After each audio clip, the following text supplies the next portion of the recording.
하나님의 말씀은 시편 119편 102절로 105절입니다. 주께서 나를 가르치셨으므로 내가 주의 규례들에서 떠나지 아니하였나이다. 주의 말씀의 맛이 내게 어찌 그리 단지요 내 입의 꿀보다 더 다니이다. 주의 법도들로 말미암아 내가 명철하게 되었으므로 모든 거짓 행위를 미워하나이다. 주의 말씀은 내 발의 등이요 내 길의 빛이니이다. 아멘. 오늘 다윗은 고백하기를 하나님의 말씀이 내 입에는 꿀보다 더 달다라고 말합니다.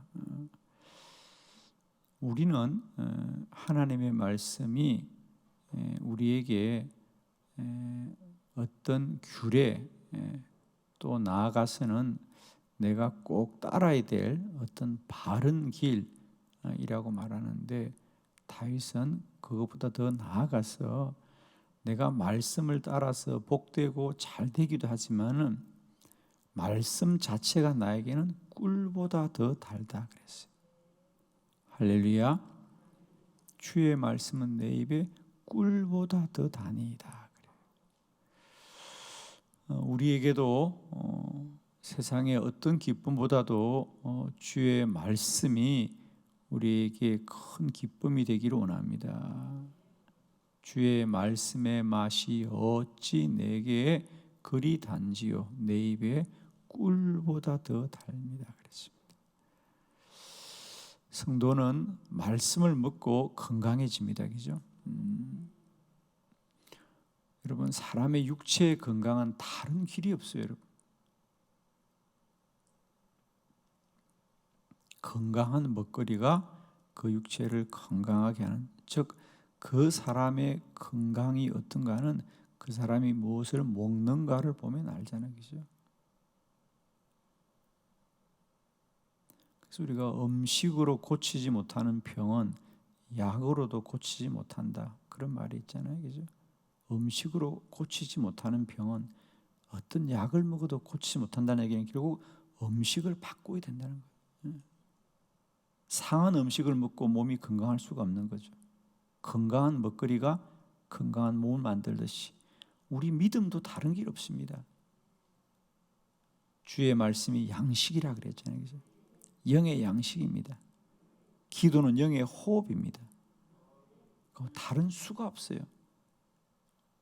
우리 성도들은 그 믿음이 건강하기 위해서는 언제나 주의 말씀이 그 영혼과 심령을 복되게 합니다. 다윗이 믿음의 사람으로 훌륭할 수 있었던 것은 다른 것이 아닙니다. 다윗이 언제나 주의 말씀을 사모하고 사모했고 그는 또 주의 말씀이 내 입에 꿀보다 더 달다 그랬어요. 우리에게 이런 은혜가 있기를 원하면서 오늘 저는 나에게 주의 말씀은 어떤가를 한번 점검을 해보고 그러면 왜 내 입에는 달지 않을까? 이것을 한번 우리가 점검해보는 그런 시간으로 말씀을 보려고 합니다.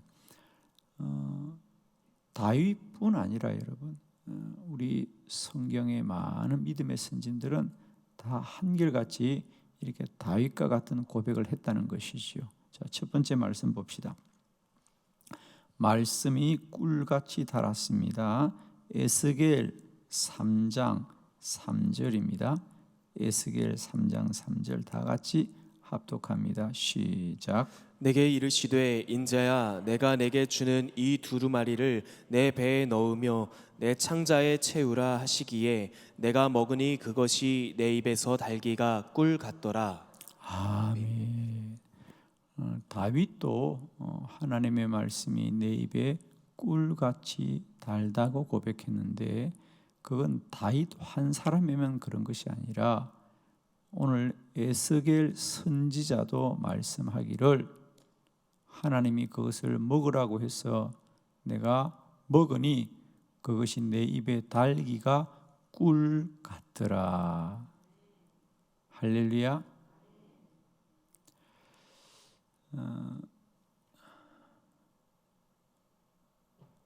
우리가 새해가 되면 이제 저희 교회처럼 24시간을 기도하기도 하고 또 많은 교회들은 신년을 맞이하면 한 주간 동안 말씀을 보는 그런 성경 통독 시간을 많이 갖는 교회도 있습니다. 하루 종일 교회에서 이렇게 성경을 계속 낭독하는 통독회를 하지요.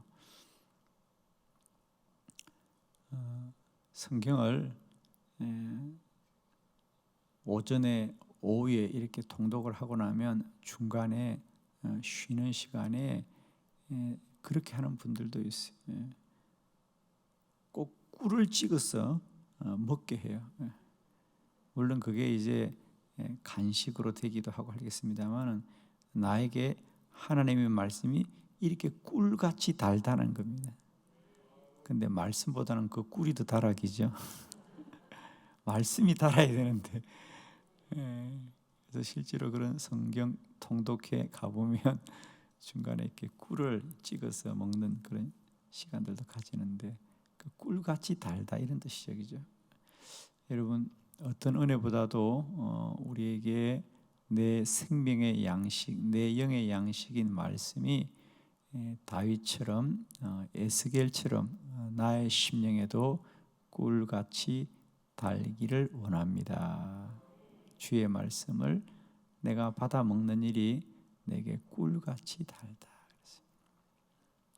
자, 믿음의 선진들은 이렇게 말씀을 읽을 때 그 말씀 내용 자체가 정말 나에게 꿀같이 단 그런 은혜도 있지만 또 많은 우리 믿음의 선진들은 주의 말씀을 들을 때에 그 말씀이 한이 없이 기쁨이었어요. 얼마만큼 기쁨이었느냐?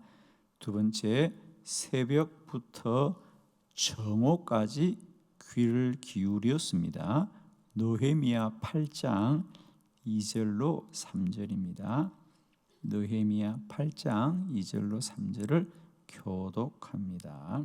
2절 일곱째 달 초하루에 제사장 에스라가 율법책을 가지고 회중 앞 곧 남자나 여자나 알아들을 만한 모든 사람 앞에 이르러 수문 앞 광장에서 새벽부터 정오까지 남자나 여자나 알아들을 만한 모든 사람 앞에서 읽음에 뭇 백성이 그 율법책에 귀를 기울였는데 아멘.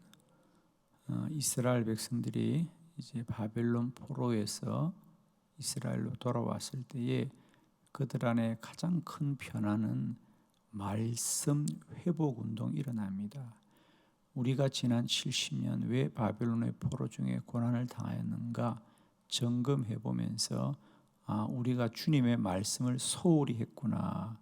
우리가 주의 말씀을 떠났구나. 그래서 그들이 강력한 말씀 회복 운동이 일어납니다. 그 중심에 학사 에스라가 있었어요. 이 에스라가 그들에게 말씀을 전할 때 그들을 수문 앞 광장에 다 모이게 하고, 수문이라는 것은 이제 물을 지고 가던 문입니다. 그래서 우리가 예루살렘 성에 보면 수문, 양문, 양이 들는 문, 수문, 이 수문 앞 광장에 그들이 다 모여서 이제 지난 70년 동안 말씀을 다 잊어버리지 않았겠습니까? 그런데 에스라가 다시 하나님의 말씀을 그들 앞에 다 읽어주었다. 그런데 3절에 보면 그들은 언제부터 언제까지 말씀을 들었느냐? 3절에 보면 수문 앞 광장에서 새벽부터 정오까지더라. 새벽부터 정오까지더라. 그러면 우리가 새벽이라 하면 5시나 6시 될 것이고 청혼은 12시니까 최소한 6시간 이상을 한 자리에 앉아서 주의 말씀에 귀를 기울이더라 그랬어요. 말씀을 사모하고, 그리고 나중에 보면 그들은 그 말씀을 들을 때마다 그냥 듣지 않고, 그죠? 아멘, 아멘이라고 했고, 그 말씀을 들을 때 그들의 마음이 너무도 하나님의 기쁨으로 충만해서 말씀을 듣고 울더라 그랬잖아요, 그죠? 자, 말씀이 나에게 꿀같이 달 뿐 아니라 그 말씀이 내게 기쁨이 되기 때문에 시간이 가는 줄 모르고 주의 말씀에 귀를 기울이더라. 내 심령에 이런 은혜가 있기를 원합니다. 지금 내 믿음이 건강한가? 특별히 우리가 그것이 어떤 형식적인 믿음이 아니라 정말 내 영이 건강한가를 점검하는 여러 가지 기준이 있죠. 그 중에 하나가 내가 말씀을 들을 때에 더 듣고 싶은지, 아니면 말씀을 듣는 시간이 지루한지, 빨리 끝났으면 좋겠다.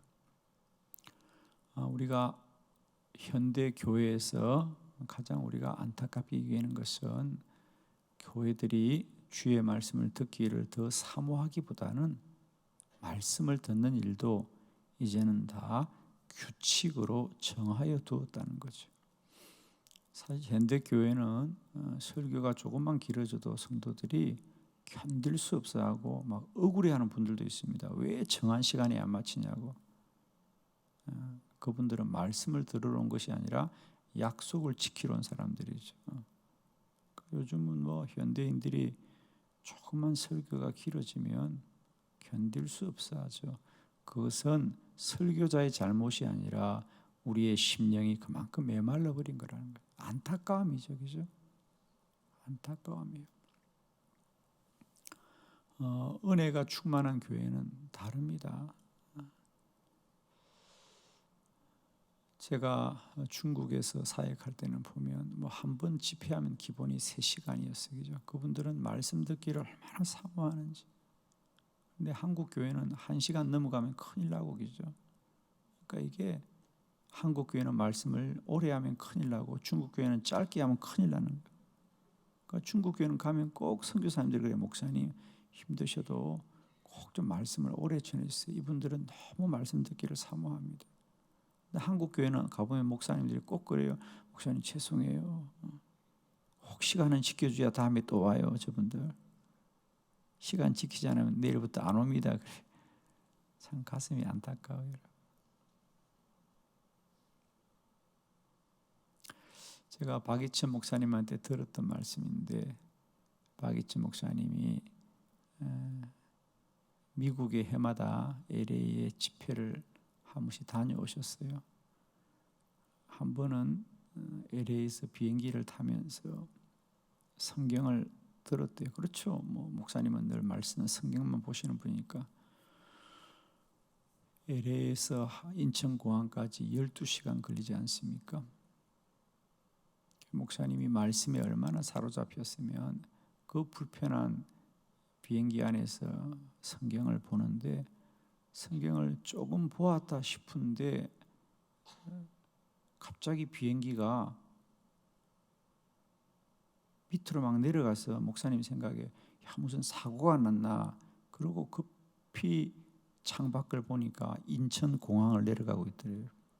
목사님이 직접 하신 말이에요. 본인은 성경 잠깐 보았다고 생각했는데 정말이에요. 갑자기 비행기가 막 밑으로 내려가서 사고가 났나, 그러고 창밖을 보니까 인천공항이더라는 거죠. 12시간 성경을 보셨는데 그 성경 본 시간이 그렇게, 여러분 12시간 비행기 타는 게 얼마나 힘들어요, 여러분, 그죠? 몸이 막 힘들고 괴롭고, 그런데 목사님은 말씀이 꿀송이보다 달고 시간을 가는 줄 몰랐다는 거예요. 박이천 목사님이 가장 존경하는 목사님이 오영복 목사님이라고 계십니다. 이분은 초등학교밖에 나오지 않았는데 한글만 안 거죠. 한글만 알고도 성경을 보고 그 성경에 너무 깊이 빠졌어요. 그래서 그 당시 1950년, 60년대에 박이천 목사님이 말씀하시기를 한국 교회에는 그분 이후로는 그렇게 말씀에 깊은 분이 나오지 않았다. 근데 그분이 신학 박사가 아니고요, 초등학교밖에 안 나온 분이에요. 근데 그분이 얼마나 말씀에 깊이 사로잡히고 말씀만을 연구하셨는지 초등학교밖에 나오지 않은 분이 그 당시 고려 신학교에서 학생들을 가르치는 교수님이었어요. 오직 말씀 한 것만 붙들고 온 생애를 사셨던 분이죠. 그 목사님에게도, 오영도 목사님에게도 아주 놀라운 일화가 있어요.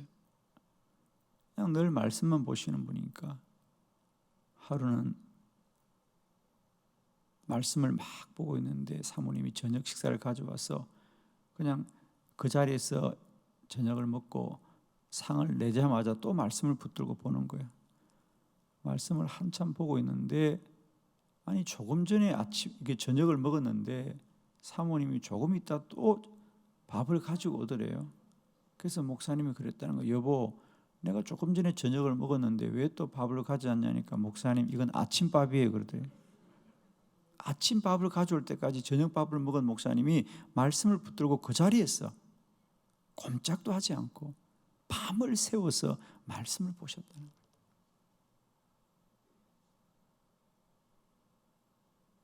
여러분, 우리는 지금 정상이 아니에요, 여러분.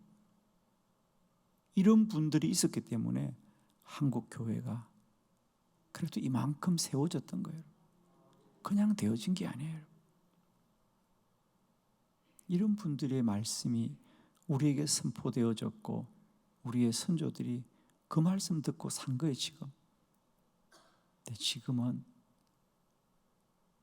수문학 감장에서 6시간 말씀 듣는 일도 희귀해졌고, 박이천 목사님이나 오영도 목사님처럼 그런 귀한 분들이 저에게 안 계셔요.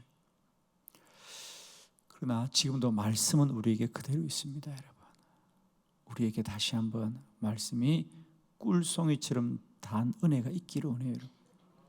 여러분 제발 다른 일에 마음 두지 맙시다. 이제는 다른 일에 마음을 두지 마시고요, 오직 주의 말씀에 우리 마음을 둘 수 있기를 원하고, 내가 주의 말씀을 듣는 것이 정말 꿀송이처럼 다나이다. 저는 그래서 제가 정말 소원하는 게 그래요, 여러분. 왜 우리가 24시간 기도회를 하느냐? 저는 다시 한번 우리가 주의 말씀 앞에 거하는 일이 시간 가는 줄 모르고 좀 그렇게 하루라도 한번 해보자는 거예요.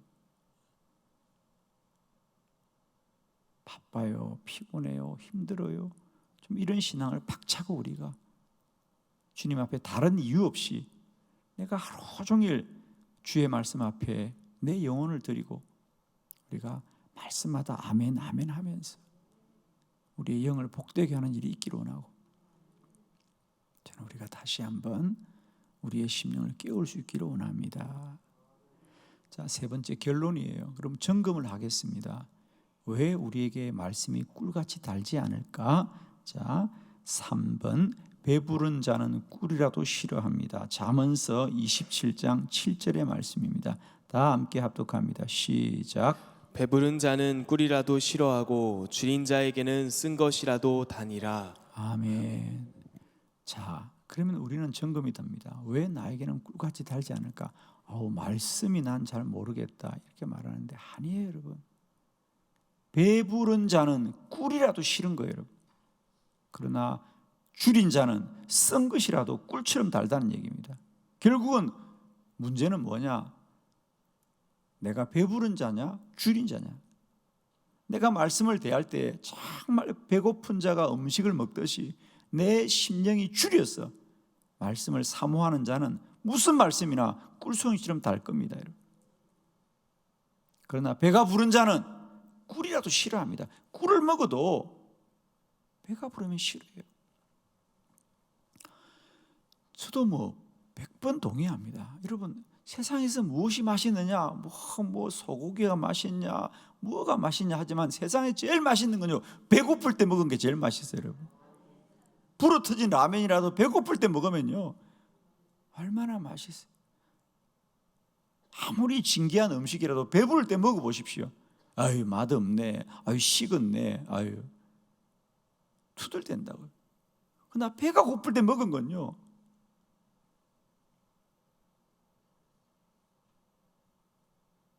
우리는 지금 너무 배가 부르니까, 너무 배가 부르니까 입맛이 없다 그러죠. 입맛이 없는 게 아니에요, 여러분. 배가 부르니까 그런 거예요. 배만 고파봐요, 여러분. 저는 가끔 목회하다 보면 그래요. 교인들이 목사님 우리 애가 밥을 잘 안 먹어, 야단 좀 쳐주라는데 야단 칠 거 없어요. 3일만 금식해봐. 3일만 금식, 그러니까 아무 다른 얘기 할 거 없어요. 우리 주님 앞에 회개하자, 3일만 금식하자, 그러면 모든 건 해결돼요, 여러분. 왜 우리가 주의 말씀이 우리에게는 꿀같이 달지 않고 주의 말씀을 듣는 일이 새벽부터 정오가 가도 시간 가는 줄 모르는 그 갈급한 심령이 안 되어 있는가? 우리가 배부른 자면 꿀이라도 싫은 겁니다. 그러나 줄인 자는 쓴 것이라도 꿀같이 단 것입니다.